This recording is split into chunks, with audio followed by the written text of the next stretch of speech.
Boker Tov. S'il vous plaît. Dans la paracha de la semaine, il y a quelque chose qu'on peut prendre comme bagage pour toute notre vie, puisque cette paracha a un impact sur tout le peuple juif aujourd'hui, sachant que le fait que les Méraglim ont fauté, le fait que les explorateurs ont fauté, c'est ce qui nous a amené à ne pas rentrer directement en Israël, la galoute, etc., etc. Donc il y a quelque chose à prendre pour notre vie de tous les jours. J'aimerais développer un petit peu. Dans l'histoire des explorateurs, quand Moshe envoie les explorateurs, avant d'envoyer les Méraglim, il appelle Yehoshua, il lui change de prénom. Il s'appelait Hoshea, ou Hoshua, le Meshane, il lui a rajouté un Yud, Yehoshua, comme ça il a 3 lettres du nom de Dieu dans son prénom. Protection pour Yehoshua. C'est spécial, il n'y a que Yehoshua qui a reçu cette protection. Donc le piston existait déjà au temps de Moshe Rabbeinu, et la question c'est pourquoi. Pourquoi est-ce que c'est seulement Yehoshua qui a reçu une bracha de Moshe et pas les autres? On sait que Yehoshua et Caleb sont les deux seuls qui n'ont pas fauté. Yehoshua parce qu'il a apparemment reçu la bracha de Moshe, et Caleb, il n'a pas reçu bracha. Pourquoi est-ce que Moshe a prié sur Yehoshua et pas sur Caleb? Deuxième problème, quand ils font le tour de la terre d'Israël, Caleb s'arrête à Hebron et il va prier sur les Kivrei Avot. C'est d'ailleurs de là le Mékor qu'on va prier sur les Kivrot Tzadikim, c'est de Caleb. Caleb qui va prier sur les Kivrei Avot. Donc Caleb lui fait le déplacement, et Yehoshua lui n'a pas besoin de faire le déplacement. Pourquoi est-ce que pour que Yehoshua ne soit pas associé avec les explorateurs, il a besoin de la bracha de Moshe et il ne va pas prier? Pourquoi est-ce que Caleb lui n'a pas la bracha de Moshe et il a besoin d'aller prier? Troisième et dernière question, à la fin de l'histoire des explorateurs, Hachem il dit à Moshe, Caleb il va rentrer en Israël. Pourquoi?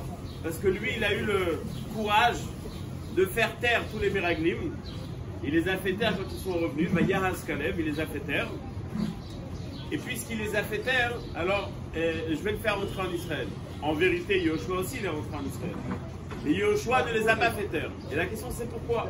Yehoshua était tout à fait d'accord avec Caleb. Pourquoi est-ce que c'est seul Caleb qui a fait taire tous les explorateurs et Yehoshua ne les a pas fait taire? Donc il y a 3 différences entre Yehoshua et Caleb. Yehoshua reçoit une bracha de Moshe, Caleb n'en reçoit pas.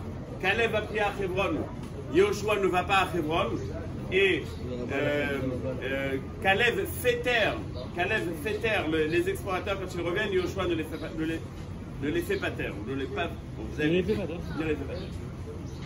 Le Chafetz Chaim sur la paracha, il a une explication où il relie les 3 questions, et en vérité c'est un yessa dans la Avodat Hashem. Il dit qu'il y a 2 sortes de caractères.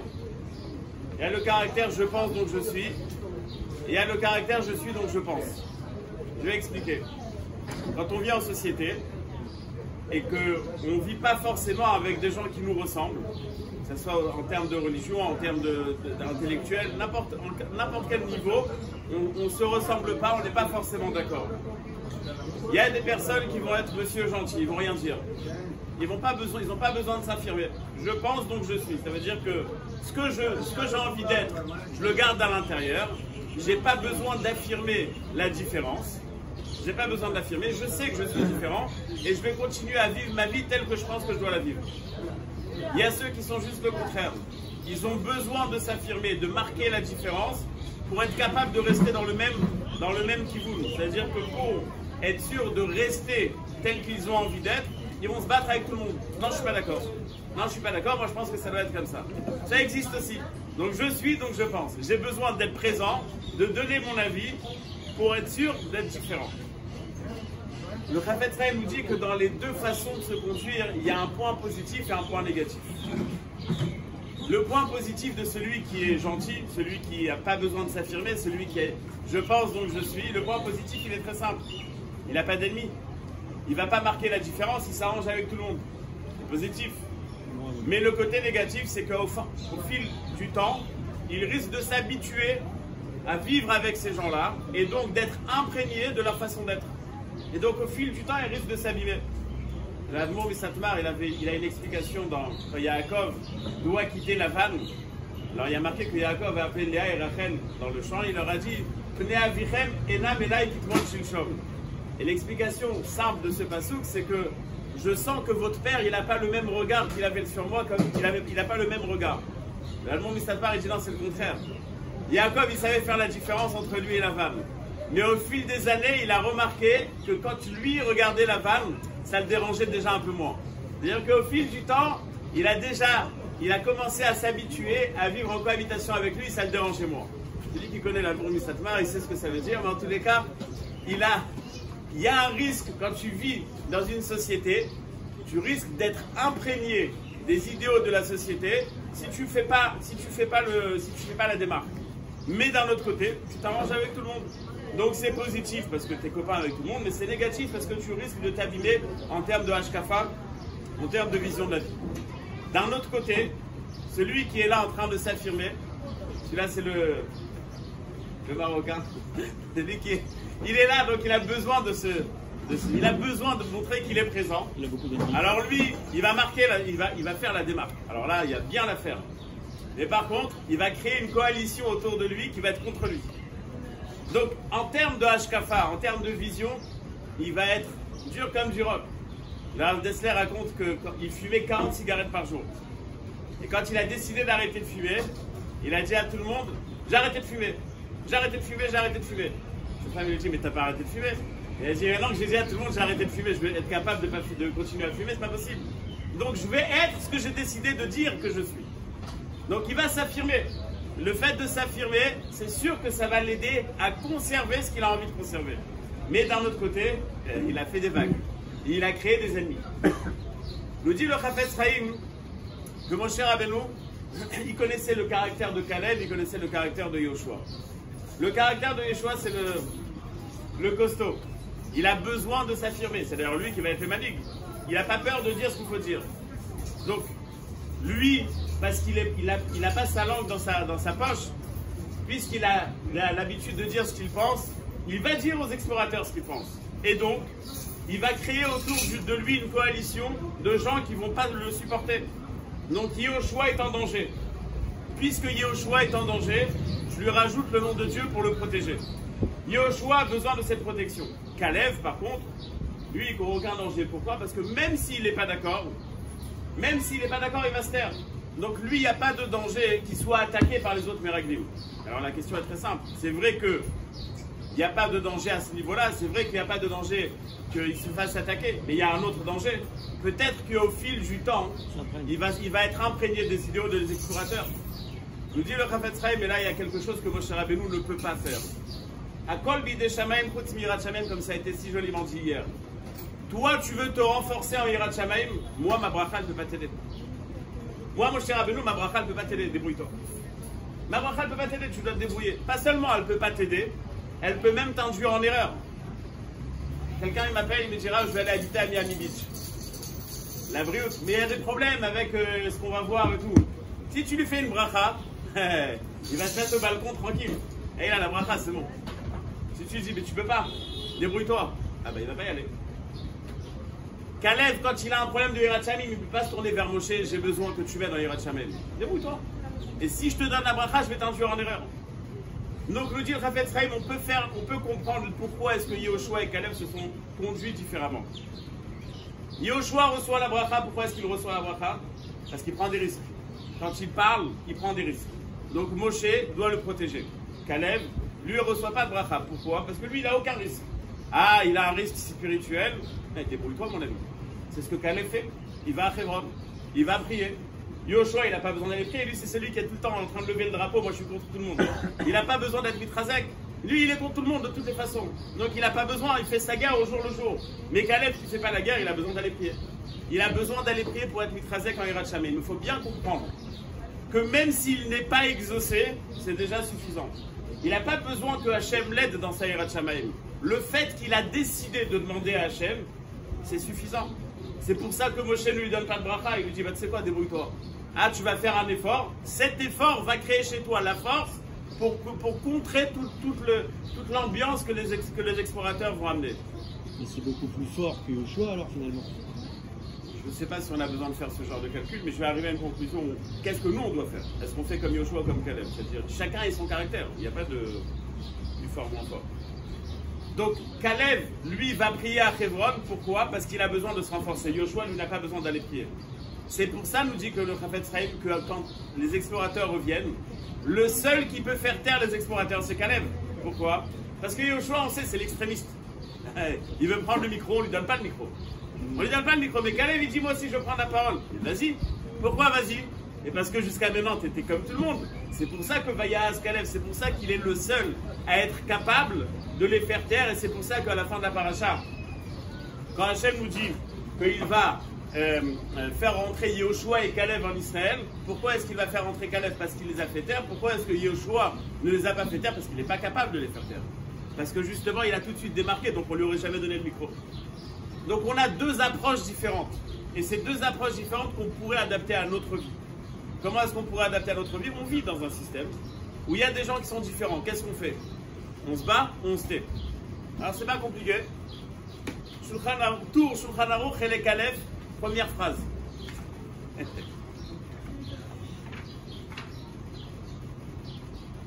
Yehuda ben Tema Omer. Et Ve'az Kanamer, Kal Kanasher, etc. Vous connaissez. Piret Arbaat Varim Be'avodat Al-Borit Barach. Ve'itril Be'az Kanamer. Az, c'est peur de rien. Presque Chutzpan. Namer, c'est un tigre.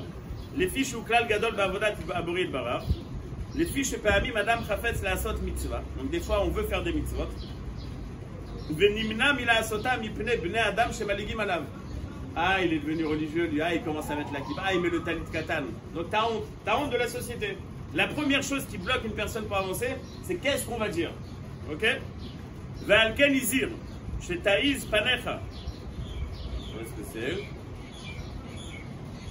Chez Taïz Mitzracha Keneged Amaligim Velotevosh. N'aie pas peur. Dans le langage du tour, il y a marqué Taïz Mitzracha Keneged Amaligim. Ceux qui se moquent de toi. Vas-y. Velotevosh. Nous dit le Drisha, ça c'est halakha maintenant, on n'est plus en H4, on est en halakha. Il dit Taïz mitzracha, quand est-ce que tu dois être dur, quand est-ce que tu dois être solide? Quand il y a quelqu'un qui se moque de toi, rentre-lui dedans. Rentre-lui dedans. N'aie pas peur. Fais comme Yehoshua. Velotevosh. C'est quoi Velotevosh? Autre situation. Tu habites chez Ephraim Kanievski et tu as l'habitude de faire Netila à côté du lit. Mais bon, t'as honte, t'es devant un gadol, tu dis je vais pas te faire le malin. Lui il fait pas ça, moi je vais faire. Enfin, je sais pas ce qu'il fait, mais je vais pas faire le malin. Lotevosh, Atipayesh.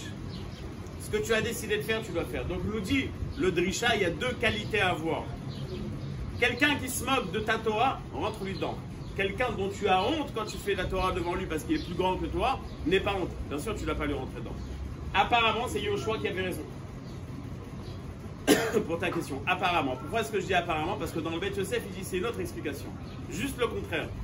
Il dit tu dois pas, l'otaïs mitzracha, tu dois être fort, mais tu dois pas lui rentrer dedans. Velotevosh, tu dois continuer comme tu as l'habitude de faire sans avoir honte.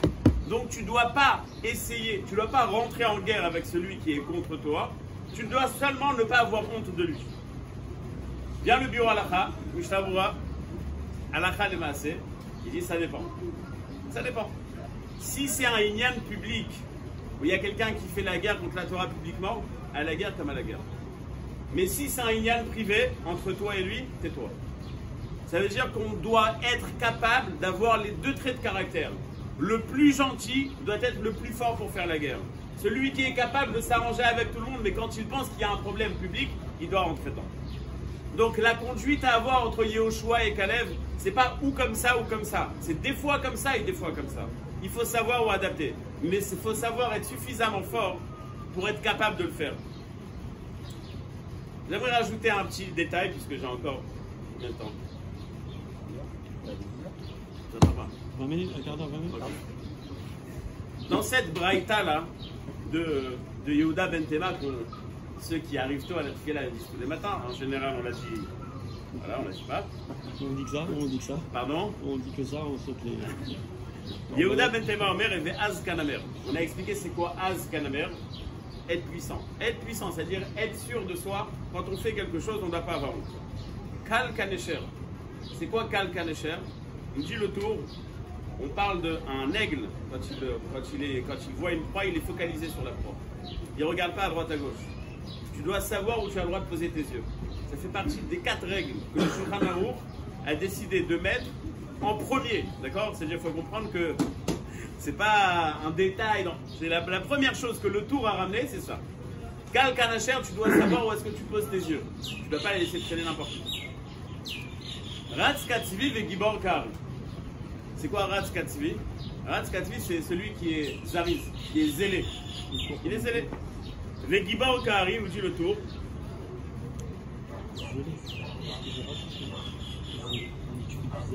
Keneged Alev. Le Gibor Kari, c'est. Comment il s'appelait ce roi? Richard Cœur de Lion. Gibor Kari Keneged Alev. Qui a Gvura be'avoda tadboré idvarach ibalev. La puissance de la avoda, elle est dans le cœur. Et j'aimerais expliquer cette phrase en la mettant en parallèle face à Ratz Katzvi. On a deux traits de caractère qui sont considérés comme des règles. Ratz Katzvi et Gibor Kari. Ratz Katzvi, c'est quoi? Quelqu'un qui est zariz, qui est zélé. Gibor Kari, c'est dans le cœur. Et la question est très simple. Qu'est-ce que tu veux que dans mon... Comment est-ce que tu veux que je formate mon cœur? Comment est-ce que tu peux me demander de changer mon cœur? Où j'aime pas, où j'ai envie, où j'ai pas envie. Donc c'est quoi le lien de Gibor Kari? On te dit que dans la Vodat Hashem, tu dois avoir la Gvura du Ariel. Dans le Shulchan Aruch, c'est marqué, dans ce Shulchan Aruch, c'est Ifalef, il y a marqué que Idgaber Kari la mode Baboker, chez Yehu Meorer et Tashachar. Le Taz là-bas, encore une fois, je ne parle pas de Hashkafa, je parle que de Halakha. Il dit qu'il y a deux choses. Il y a le Gibor Kari, chez Yehu Meorer et Tashachar. Je vais donner deux exemples. Imaginons il y a quelqu'un qui se lève tous les jours à 5 h du matin. La Fayomi, 5 h du matin. Ah. Pardon? Ça existe. Pour la petite histoire, après Nibrisk, c'est un Roshvat Koloshin, il a une fois réveillé ses petits-enfants, ses petits-enfants, à 3 h du matin, parce qu'il avait une question de préparer le shiur. Ils sont arrivés, ils ont vu des tonnes de livres, préparer le shiur. Donc ils arrivent, et ils commencent à leur dire la question. Et après, les petits-enfants disent 2 secondes papier, on n'a pas encore fait de Birkat HaShachar. Du matin. Et après, ils commencent à pleurer. Donc ça va. À 3 h du matin, vous n'avez pas encore fait de Birkat HaShachar. Donc ça existe. Ok? Mais Kitso, la femme de Reprem Kenevski, elle a raconté que au début du mariage, elle était. Reprem, il voyait qu'elle n'était pas, je sais pas, elle était dérangée, il y a quelque chose qui lui manquait. Alors, après, il a dit, qu'est-ce qu'il y a? Tu parles à mon mari? Alors, il a dit, non, c'est qu'un rapport avec toi, mais moi, la femme de Reprem Kenevski, c'est la fille de Rav Eliashiv.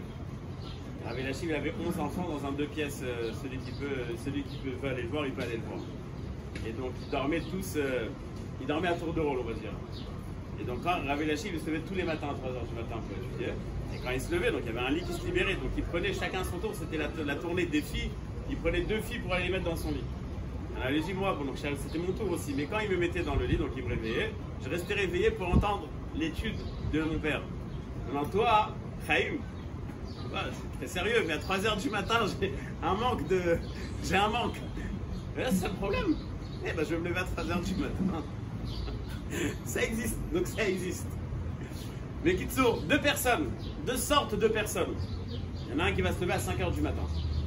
Il va se lever d'Afayomi super sérieux. Il est forcément zariz, il est forcément zélé.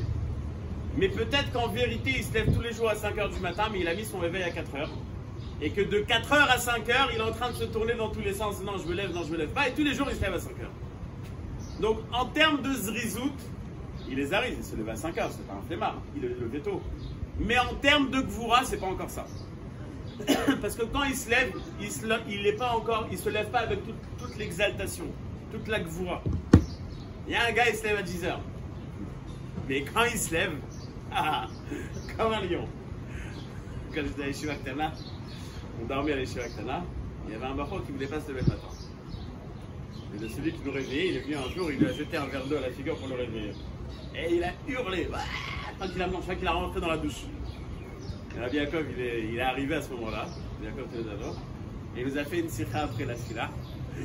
Et il a dit, c'est marqué dans le Shulchan Aruch, Idgaber Kari. Il faut se lever comme un lion. Il a dit Baruch Hashem à la Yeshiva, il y en a qui se lèvent comme des lions. Ils hurlent comme des lions. Ils se lèvent à 10 h du matin, ils se lèvent avec le feu. Il se lève à 10 h. Donc c'est possible qu'il est Gibor, parce qu'il se lève avec toute la hitla voûte, mais il n'est pas Zariz. Dans le Shulchan Aruch, il y a marqué que tu dois te lever comme un Harish et Yehu Meorer et Tashachar. Tu dois avoir les 2 qualités, le résultat. Et tu dois te lever avant le matin. Bon, ça on va dire comme tu dis, imaginons. Et quand tu te lèves, tu dois te lever avec toute la pêche, toute l'envie de le faire. Donc les deux traits de caractère, c'est quoi? Il y a un trait de caractère qui est 100% physique, Zariz, rapide, zélé. Et il y a un trait de caractère qui apparemment est dans le cœur, chez Mitgaber qui arrive. Mais même dans le cœur, en fait, c'est quelque chose de physique. C'est toi, quand tu te lèves, tu dois te lever tout de suite. Quand tu fais quelque chose, tu dois le faire le plus rapidement possible, avec toute l'envie de le faire. Donc les quatre traits, les deux premiers, on a expliqué. Ne pas avoir honte et savoir où laisser ses yeux. Mais les deux derniers, ils se ressemblent. Mais ils sont différents. On doit être rapide dans l'acte et rapide dans l'envie. Mais l'envie aussi, c'est dans l'acte. C'est-à-dire que quand tu vas le faire rapidement, quand tu as décidé de le faire, alors tu seras gibor. Avant le cours, j'ai cherché la traduction de Zariz en français. Et après, j'ai cherché des synonymes, zélé. J'ai cherché des synonymes. Et en français, il n'y a pas de différence entre les deux traits de caractère. Par exemple, Zariz, fanatisme. Bon, ça c'est vraiment istaclute de français. Fervent. C'est pas forcément vrai. Mais zélé, ça n'a rien à voir avec ça alors. Mais quand on dit du zèle, ça n'a rien à voir avec fanatisme et fervent. Non, ça c'est... discute avec dictionnaire de synonymes. Dictionnaire de synonymes. Mais ça veut dire, ça montre rien que la istacloute des gens. Okay? Dévouement. La fougue. La fougue, c'est pas le zèle. C'est la gvoura. C'est pas la zrizout. Enthousiasme. C'est bidiouk la gvoura, c'est pas la zrizout. C'est-à-dire qu'il faut faire attention à comprendre qu'il y a deux parties quand on te demande de le faire quelque chose à 100%. Et de le faire vite et de le faire très vite. C'est-à-dire de le faire avec toute l'envie de le faire. Et comment est-ce que je vais créer l'envie de le faire? En le faisant vite. Donc c'est pas quelque chose qui est simplement dans le cœur, c'est quelque chose qui est dans les actes. Et c'est ce que Kalev, et avec ça je termine, c'est ce que Kalev a fait. Comment est-ce que Kalev a réussi à se protéger? Parce qu'il a pris lui la décision d'aller prier. Et à travers sa prière, même s'il n'a pas été exaucé, on ne sait pas s'il a été exaucé ou pas dans sa prière, mais le fait que tu as décidé de le faire et que tu es parti prier, ça a été suffisant pour le protéger. Donc la protection ou l'envie d'avancer, elle ne dépend que de ta décision. Plus tu vas décider, plus tu seras capable de ne pas être imprégné par ce qui t'entoure. Et comme on a dit, on n'a pas besoin de faire la guerre pour ne pas être imprégné, mais on a besoin de se faire la guerre à soi-même. On a besoin de se travailler soi-même, et la meilleure chose pour le faire, c'est la tefila. Zach, bon.